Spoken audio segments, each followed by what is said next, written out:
UP में लगातार दूसरे दिन इंडिया गठबंधन की प्रेस कॉन्फ्रेंस। अरविंद केजरीवाल और अखिलेश यादव ने बीजेपी पर हमला किया। सीएम केजरीवाल ने फिर पीएम की उम्र का मुद्दा उठाया, आरक्षण पर भी घेरा।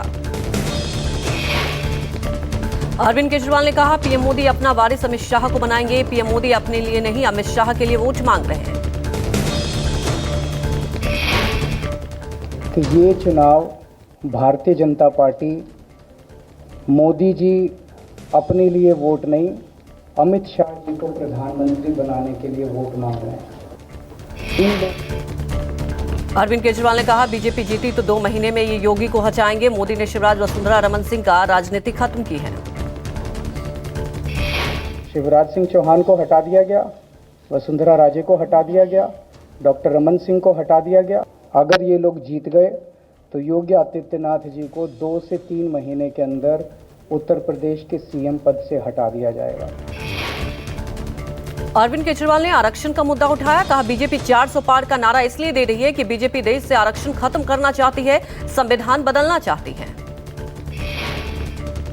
अखिलेश यादव ने भी बीजेपी पर हमला किया। कहा, 4 चरण के चुनाव में पिछड़ गई है बीजेपी, चारों खाने चित है। 140 सीटें के लिए भी तरसेगी बीजेपी। 4 चरणों में भारतीय जनता पार्टी चारों खाने चित हो चुकी है। 400 पार नारा इसीलिए दे रहे हैं कि 543 में 400 के बाद वो सीटें देख रहे हैं, तो वो केवल 143 बन रही हैं। अखिलेश यादव ने कहा, बीजेपी आई तो संविधान पर हमला करेंगे, झूठ की यूनिवर्सिटी खोलेंगे। केजरीवाल के अमित शाह झूठ का विद्यालय खोलेंगे, यूनिवर्सिटी खोलेंगे और वाइस चांसलर और डीन पहले से ही रिटायर होकर के वहां अपने आप नियुक्त हो जाएंगे। केजरीवाल के अमित शाह प्रधानमंत्री बनेंगे वाले बयान पर केंद्रीय गृह मंत्री अमित शाह का पलटवार। कहा, वो केवल 22 सीटों पर चुनाव लड़ रहे हैं, उन्हें गंभीरता से लेने की जरूरत नहीं है। अमित शाह ने कहा, प्रधानमंत्री मोदी 2029 तक बने रहेंगे। और अरविंद केजरीवाल, मेरे पास आपके लिए बुरी खबर है कि 2029 के बाद भी प्रधानमंत्री मोदी ही हमारा नेतृत्व करेंगे। और मैं कई बार स्पष्ट कर चुका हूं, फिर से स्पष्ट करना चाहता हूं, 29 तक मोदी जी ही रहेंगे। और केजरीवाल, आपके लिए कोई अच्छा समाचार नहीं है, 29 के बाद भी मोदी जी ही हमारे चुनाव अभियानों का नेता है, उनके नेतृत्व में ही हम चुनाव। इंडिया गठबंधन की ज्वाइंट प्रेस कॉन्फ्रेंस पर यूपी के उप मुख्यमंत्री ब्रजेश पाठक ने तंज कसा। कहा, चाहे मल्लिकार्जुन खड़गे हो, राहुल गांधी हो या अरविंद केजरीवाल, किसी की प्रेस कॉन्फ्रेंस का कोई असर नहीं हो रहा। इंडिया गठबंधन भ्रष्टाचार में डूबे पार्टियों का समूह है। पार्टी ये भ्रष्टाचार में डूबे हुए दलदल लोगों का समूह है और इन लोगों को जनता ने अपने अपने स्टेट्स में नकार दिया है। कांग्रेस पार्टी उत्तर प्रदेश में पहले से 0 है। केजरीवाल का कोई मतलब नहीं है। मिशन यूपी पर पीएम मोदी ने आजमगढ़ के लालगंज में भरी हुंकार। कहा, आज आजमगढ़ का सम्मान बढ़ा, नया यूपी नया आजमगढ़ बना है, फिर एक बार बीजेपी की सरकार बनेगी। पीएम बोले, देश को मोदी की गारंटी पर भरोसा। मोदी की गारंटी का ताजा मतलब सीए लागू, सीए से लोगों को नागरिकता मिलने लगा है। पीएम ने विपक्ष पर हमला बोलते हुए कहा, कांग्रेस ने कभी हिंदू शरणार्थियों की सूध नहीं ली। कांग्रेस सपा जैसे दलों ने सीए पर झूठ फैलाया। पीएम बोले, सीए को कोई खत्म नहीं कर सकता, वोट बैंक नहीं तो कांग्रेस ने शरणार्थियों की सूध नहीं ली। विपक्ष हमेशा हिंदू मुसलमान करता रहता है।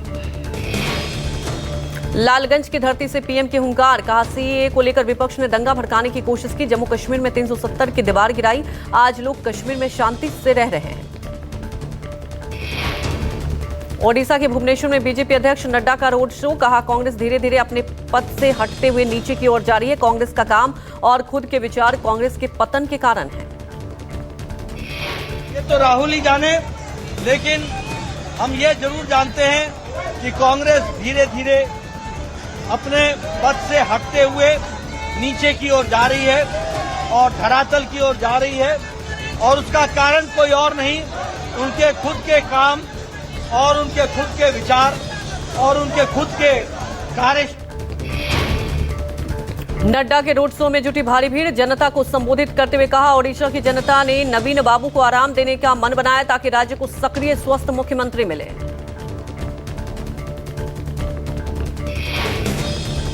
दिल्ली के उत्तर पूर्वी सीट से मनोज तिवारी को चुनौती देने वाले कन्हैया कुमार को डोर टू डोर अभियान, घर घर जाकर मनोज तिवारी ने कांग्रेस के लिए कन्हैया कुमार ने पीएम मोदी और मनोज तिवारी पर हमला किया। कहा प्रधानमंत्री ने पिछले 10 साल में क्या किया, वो सिर्फ बातें करते हैं लेकिन उन्होंने देश के लिए कुछ नहीं किया। से पूछिए कि जो प्रतिनिधि हैं यहाँ की, वहाँ उन्होंने इस क्षेत्र के लोगों के लिए क्या किया है। समस्याएं जस की तस पड़ी हुई हैं, जाम की समस्या है, जल भराव की समस्या है, इस क्षेत्र में लॉ एंड ऑर्डर का इशू है। जिन्होंने काम नहीं किया है उनको गद्दी छोड़ करके जाने की। सुल्तानपुर में बीजेपी प्रत्याशी मेनका गांधी जीत के लिए आश्वस्त। चुनाव के दौरान मेरी नजर सुल्तानपुर पर ही रहती है। विपक्ष ने जाति और धर्म को लाने की कोशिश की लेकिन इसका असर यहां लगभग ना के बराबर है। यहाँ नहीं, यहाँ जाति धर्म विपक्ष ने करने की कोशिश की है लेकिन यहाँ तो तरक्की का ही मामला है। मैं इनके लिए ईमानदारी से और मेहनत से काम करती हूँ। विकास के मुद्दे ही हम इस्तेमाल करते हैं यहाँ, जो घर मिले हैं, जो राशन मिले। दिल्ली में बीजेपी, कांग्रेस और आम आदमी पार्टी का प्रचार जारी। दिल्ली बीजेपी अध्यक्ष वीरेंद्र सचदेवा ने केशवपुरम में हथौड़ा राम पार्क में चुनाव प्रचार किया, लोगों से वोट मांगा। नई दिल्ली लोकसभा सीट से बीजेपी उम्मीदवार बांसुरी स्वराज का डोर टू डोर प्रचार। बांसुरी स्वराज ने अजमल खान पार्क में चुनाव प्रचार किया। बांसुरी स्वराज ने केजरीवाल पर हमला किया। कहा आप और कांग्रेस का अप्राकृतिक गठबंधन है, गठबंधन बीजेपी के लिए कोई चुनौती नहीं है। शिवसेना यूपीटी नेता संजय राउत ने पीएम मोदी की टिप्पणी पर कहा पार्टी हमने अच्छे से संभाल ली है और 4 जून को पता चलेगा कि शिवसेना राष्ट्रवादी कांग्रेस पार्टी कौन है और भाजपा कहां है।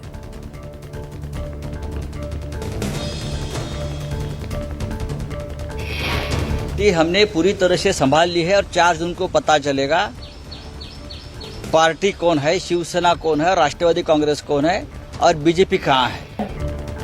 लोकसभा चुनाव के बीच पश्चिम बंगाल की सीएम ममता बनर्जी ने बड़ा ऐलान किया। कहा केंद्र में टीएमसी विपक्षी गठबंधन इंडिया का बाहर से समर्थन करेगी।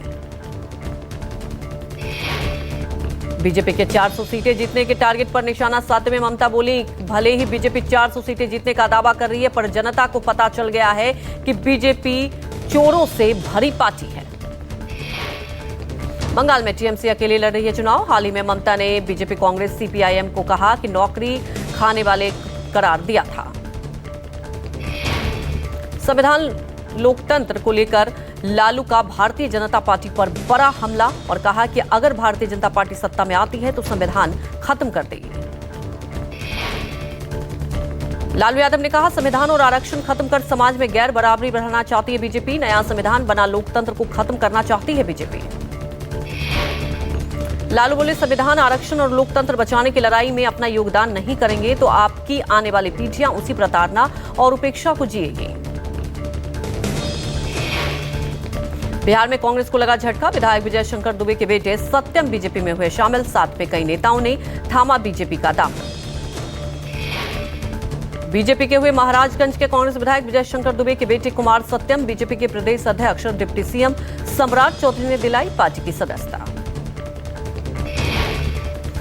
आज बिहार के दौरे पर केंद्रीय गृह मंत्री अमित शाह सीतामढ़ी और मधुबनी में करेंगे चुनावी जनसभा को संबोधित। 20 मई को 5वें चरण का मतदान होगा।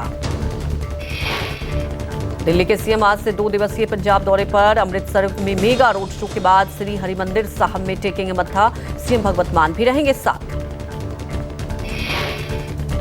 रायबरेली में प्रियंका का ताबड़तोड़ प्रचार जारी। आज भी रायबरेली में करेंगी नुक्कड़ सभाएं और जनसंपर्क।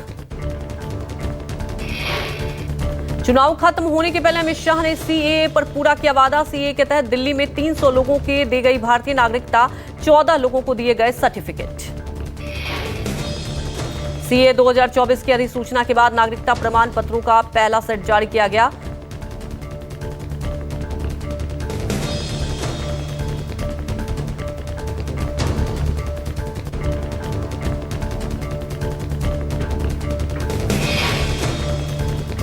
महाराष्ट्र डिंडोरी में पीएम मोदी ने की जनसभा। कांग्रेस पर जमकर बोला हमला। कहा कि कांग्रेस धर्म के आधार पर बजट बांटना चाहती है। पीएम मोदी ने कहा कि कांग्रेस के लिए अल्पसंख्यक सिर्फ वोट बैंक है। मुझे याद है कि मैं उस समय सीएम था, तब मैंने उसका पुरजोर विरोध किया था। रायबरेली में प्रियंका गांधी ने पीएम पर पलटवार करते हुए कहा कि पीएम मोदी ने बोला था कि मैंने कभी हिंदू मुसलमान नहीं किया, जबकि पिछले 10 साल में वो हर चुनाव में हिंदू मुसलमान करते रहे हैं। अमित शाह ने इंडिया गठबंधन पर साधा निशाना और कहा कि राम मंदिर के प्रतिष्ठा समारोह में पूरे इंडी गठबंधन का न आना अल्पसंख्यक वोट बैंक का डर था। उधर केंद्रीय गृह मंत्री अमित शाह ने कहा है कि प्रधानमंत्री मोदी 2029 तक बने रहेंगे और अरविंद केजरीवाल, मेरे पास आपके लिए बुरी खबर, 2029 के बाद भी प्रधानमंत्री मोदी हमारा नेतृत्व करेंगे।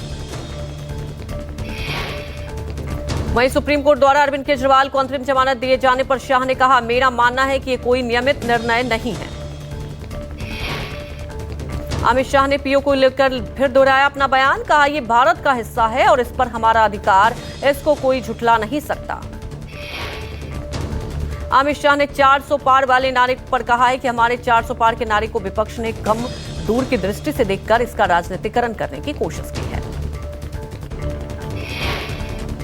जौनपुर के बाहुबली पूर्व सांसद धनंजय सिंह की पत्नी श्रीकला ने गृह मंत्री अमित शाह से की मुलाकात। अमित शाह से मुलाकात की तस्वीरें श्रीकला सिंह ने ट्विटर हैंडल पर पोस्ट की है। केंद्रीय मंत्री ज्योतिरादित्य सिंधिया की माताजी माधवी राजे सिंधिया का आज ग्वालियर में होगा अंतिम संस्कार। कल लंबी बीमारी के बाद हुआ था निधन।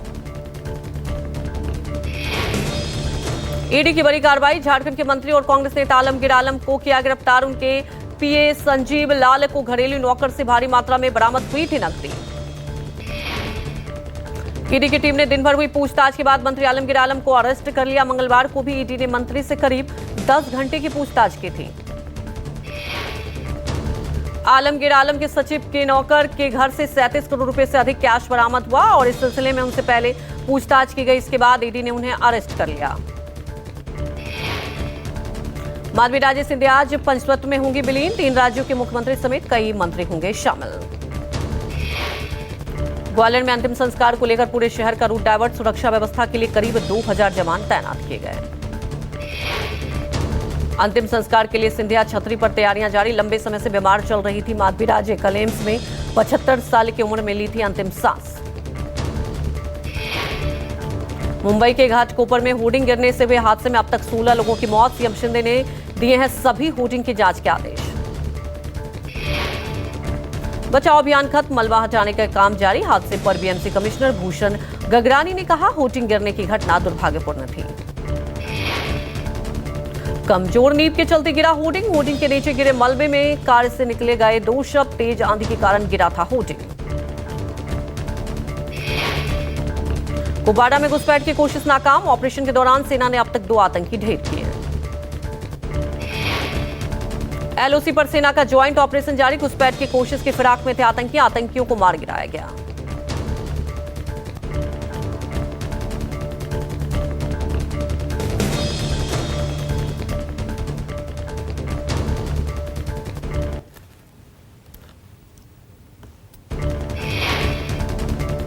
नोएडा में तेज रफ्तार बीएमडब्ल्यू कार ने ई रिक्शे में मारी टक्कर। हादसे में 2 लोगों की मौत, 3 लोग गंभीर रूप से घायल। पुलिस ने आरोपी बीएमडब्ल्यू चालक समेत 2 लोगों को हिरासत में लिया। एक व्यक्ति मौके से फरार। ई रिक्शा में सवार 5 लोग गंभीर रूप से घायल। उपचार के लिए अस्पताल में कराया गया भर्ती। बिना रजिस्ट्रेशन 4 धाम यात्रा में नो एंट्री। भारी भीड़ के चलते ऑफलाइन रजिस्ट्रेशन बंद। इस साल श्रद्धालुओं की संख्या में 44% की हुई बढ़ोतरी। भारी भीड़ को देखते हुए एक्शन में आई सरकार। भीड़ से पैदा हो रही अव्यवस्था को दूर करने के लिए 2 दिन यानी कि 15 और 16 मई को ऑफलाइन रजिस्ट्रेशन बंद। बैरियरों और अन्य जगहों पर सख्त चेकिंग के निर्देश। सीएम सचिव ने यमुनोत्री धाम में बिना रजिस्ट्रेशन के इंडी, कंडी, घोड़ा, खच्चरों के संचालन पर प्रभावी रोक लगाने के निर्देश दिए। भीड़ को देखते हुए जगह जगह रोके जा रहे हैं श्रद्धालुओं का जत्था। भीड़ की वजह से पहाड़ी राज्य की सड़कों पर लंबा जाम लगा है। 4 धाम यात्रा में पहुंच रहे रिकॉर्ड श्रद्धालु। 10 मई को शुरू हुआ यात्रा में महज 5 दिनों में करीब 2,76,000 लोग पहुंचे। रिकॉर्ड हुआ है श्रद्धालुओं में पहुंचने का। बढ़ती गर्मी के लेकर मौसम विभाग की चेतावनी। आज उत्तर पश्चिमी भारत में गदन मचाएगी गर्मी। आईएमडी ने जारी किया हीट वेव का अलर्ट। मौसम विभाग की माने तो आज से पंजाब, हरियाणा, चंडीगढ़, दिल्ली, उत्तर प्रदेश, बिहार और राजस्थान के लिए अलग अलग स्थानों में हीट वेव की संभावना है। वहीं बिहार के सरकारी स्कूलों में गर्मी की छुट्टी के बाद आज से खुलेंगे स्कूल। सुबह के 6 बजे से दोपहर 12 बजे तक होगी पढ़ाई।